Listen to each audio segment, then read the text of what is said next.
पुराने दिनों की बात है, एक जंगल में खरगोश और कछुआ रहते थे। वे एक दूसरे के साथ बहुत अच्छे दोस्त थे। खरगोश थोड़ा बहुत आलसी था, वह घास चरने और खाने के लिए बहुत मेहनत नहीं करना चाहता था। वह खुद को बड़ा तेजी से दौड़ने वाला मानता था और हर समय दूसरों को आगे छोड़ना चाहता था।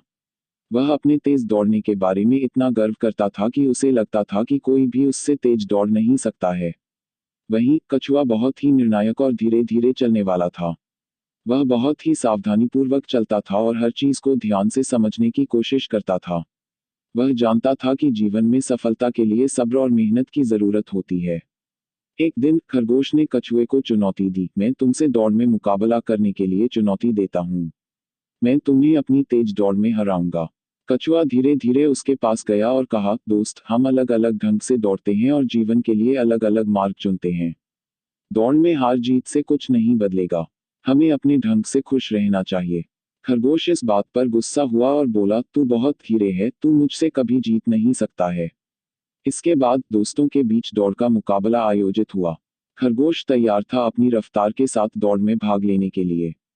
वह एकदम से दौड़ लगा और बहुत ही तेज था। वह सोच रहा था कि उसे आसानी से जीत मिल जाएगी। कछुआ धीरे धीरे आगे बढ़ रहा था, लेकिन वह अपनी धीमी चाल से ध्यान से चल रहा था। हालांकि दौड़ आगे बढ़ते ही खरगोश थकने लगा। वह बार बार देखने लगा कि कछुआ कहाँ है। उसे खुद को थोड़ा आराम करने की आवश्यकता महसूस हो रही थी। अचानक उसे यह दिखा कि कछुआ उससे आगे से निकलकर लक्ष्य प्राप्त कर लेता है। खरगोश अपनी गलती को महसूस करके चिंतित हो गया। जब खरगोश अंतिम पंक्ति तक पहुंचा, तब तक कछुआ पहले से ही वहीं इंतजार कर रहा था। खरगोश शर्मिंदा हो गया क्योंकि वह दौड़ में हार गया था। उसने कछुए से कहा, तू जीत गया, मैंने तुझे घमंडी होकर नजरअंदाज कर दिया। कछुआ हंसते हुए उसे देखकर बोला, दोस्त, तेरे पास तेज दौड़ हो सकती है, लेकिन धीरे चलने के लिए तुझे बहुत काम करना पड़ेगा। यह घटना खरगोश के मन में एक परिवर्तन लाई। वह अपनी गलती स्वीकार कर लिया और कछुए से माफी मांग ली। दोस्ती के साथ वे जंगल के अंदर और बाहर एक साथ घूमने लगे। वे दूसरे जीवों के साथ भी मदद करने के लिए एक दूसरे को प्रेरित करते थे। खरगोश को यह महसूस होने लगा कि वास्तविक सफलता वही है जब आप दूसरों की मदद करते हैं और समृद्धि का आनंद लेते हैं। इस कहानी से हमें यह सीख दी गई है कि अहंकार और घमंड से दूर रहना चाहिए।